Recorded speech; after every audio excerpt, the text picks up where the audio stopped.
कभी कभी पति के प्यार से हुआ संभोग वो शारीरिक, मानसिक और आत्मिक सुख नहीं दे पाता, क्योंकि औरत और औरत के जिस्म को उस मर्द और मर्दानगी की तलाश होती है जो पहले उसकी यौवन से भरपूर गर्म मादक प्रजनन युक्त जिस्म से मोहित होकर उसकी कामना को पूरी तरह भड़का कर बेशर्मी, जिद्दीपन और बेरहमी से भोगना चाहता हो, और बाद में उससे भावनात्मक दृष्टि से जुड़कर बड़े ही गोपनीय और शातिर तरीके से इस नाजायज रिश्ते को बरकरार रखे। मेरी जिंदगी की सच्ची कहानी शुरू करने से पहले आप सभी पाठकों को शुभ सक्सेना का नमस्कार। मेरी उम्र 50 साल है, सरकारी नौकरी से रिटायर्ड हूँ। मेरा छोटा सा परिवार है, मैं, मेरी बीवी, मेरा बेटा, बेटी और नई नवेली प्यारी बहू रानी। मेरा परिवार बहू के आने से और भी खुशनुमा हो गया है। बहू रानी ने परिवार और पति का ख्याल रखने में अच्छी तरह सामंजस्य बनाया हुआ है। उसके आने से घर में सब कुछ शुभ होने लगा है और एक सकारात्मक ऊर्जा बनी रहती है।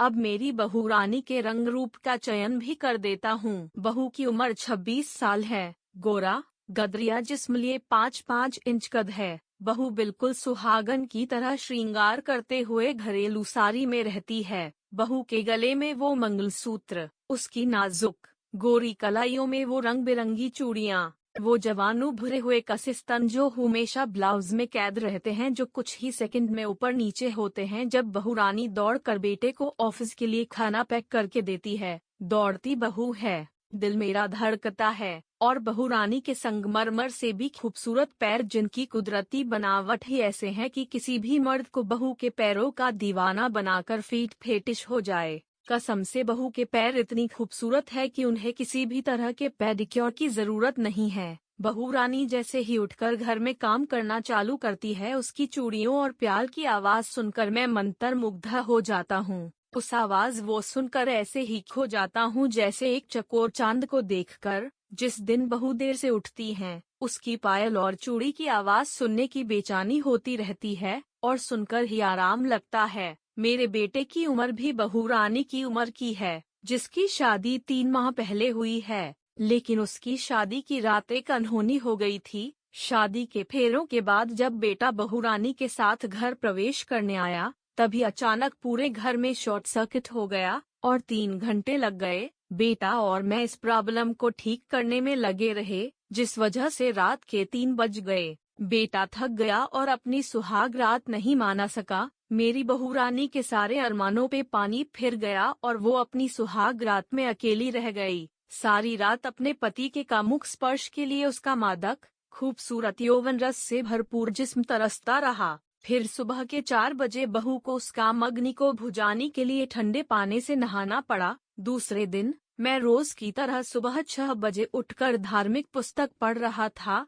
जहां औरत की यौवन शक्ति का धर्म के अनेक कथाओं में जिक्र हुआ है कि किस तरह एक औरत ने ही ऋषि विश्वामित्र जैसे योग पुरुष बाल ब्रह्मचारी की तपस्या को अपने यौवन रस से भरपूर गोरे, गरम, गदरिया जिस्म से भंग कर दिया था। तभी बहू रानी को बाथरूम से निकलते हुए देखा। बहू रानी नहा कर आई थी। उसने अपने अप्सरा जैसे बेदाग गोरे, चिकने, गदरिया, भीगे जिस्म को एक लंबी तौलिए से छुपा कर रखा था। तौलिए को टाइट बढ़े रखने की वजह से बहू की गांड का उतार चढ़ाव, वो भरे हुए यौवन रस से भरपूर स्तन और वो गोरी नंगी चर्बीदार चिकनी टांगे मेरी कामना को भड़का कर सारी मर्यादा को पार करने को मजबूर कर रहे थे। बहू अपने उन गीले बलों को एक तरफ किए हुए कुछ बालों को कान के पीछे करते हुए मुझे देखकर मुस्कुराई और मेरे पास आने लगी और बोली, गुड मॉर्निंग पापा जी। बहू की वो यौवन चाल मुझे स्लो मोशन में दिख रही थी। मैं उसके गदरिया गोरे जिस्म के हर एक इंच को घूर रहा था,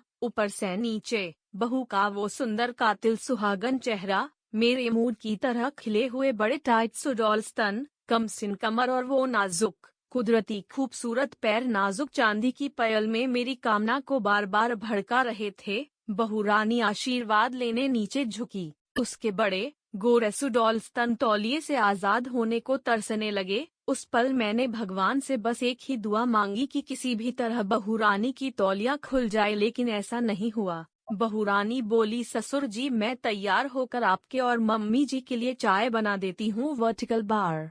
मैंने मुस्कुराकर बहू रानी के कंधों पे हाथ फेरते हुए कहा, बहू रानी तो आराम से तैयार हो ले, हम वैसे सास ससुर नहीं हैं जो अपनी बहू पे हुक्म जमाए। तेरे पिताजी को यही बोलकर तुझे इस घर की बहू बनाया कि तू पहले हमारी बेटी है बाद में बहू रानी है। बहू ये सुनकर बहुत खुश हुई और उसे शायद मेरा ये स्पर्श उस पहली पानी की बूंद की तरह लगा जो बरसों प्यासा रहने की बाद मिलती है। बहू की आंखें कुछ सेकंड के लिए बंद हो गई। जैसे ही मेरे हाथों का स्पर्श उसे अपने कंधों पर महसूस हुआ, मैं समझ गया कि सुहाग रात अकेली जाने से उसकी कामना भड़की हुई है और उसके जिस्म का एक एक अंग तरस रहा है मर्द के स्पर्श के लिए। मैं शुरू से खुले विचार रखता हूँ और ये मानता हूँ कि कोई भी इंसान गलत नहीं होता, बस अलग होता है। उसकी परिस्थिति उसे वो बनाती है जो वो होता है। ये ही वजह है कि मैंने अपनी बीवी और बच्चों पे कभी अपने विचार,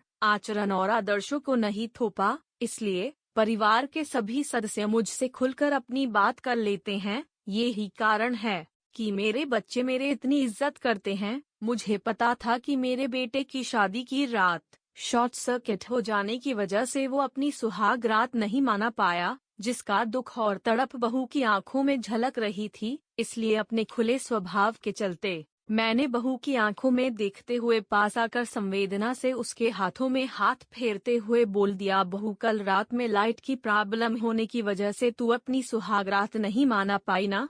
बहू मुझे तेरे दुख का एहसास है। मेरी बात सुनकर बहू रानी के चेहरे में दुख और तड़प दोनों सौंफ नजर आ रही थी और मेरे हाथ बहू के गोरे मुलायम हाथों पे महसूस करके अनजाने में उसकी आंखें बंद होने लगी और वो बोली, मम्मा पापा जी कितना ख्याल है आपको मेरा। हाँ ये तो रात के 3 बजे कमरे में आए और आते ही साथ सो गए। मैंने बहू के हाथों पे और हक से हाथ फेरते हुए कहा, बहू मेरी और सभी परिवार की तरफ से माफी मांगता हूँ क्योंकि तू घर की लक्ष्मी है। अगर उसी की पहली रात अकेली जाए तो यह शुभ माना जाता है, लेकिन अगर तू दिल से माफ कर दे तो इसका प्रभाव नहीं पड़ेगा। ये बोलकर मैं बहू को प्यार और संवेदना से देखते हुए हाथों पे हाथ फेरने लगा। ऐसा लगा रहा था कि बहू मेरी बातों को सुन कम रही है और महसूस ज्यादा कर रही है। शायद यह सुहाग रात सुनी जाने की वजह से उसकी कामना और तड़प उसे ऐसा करा रही थी।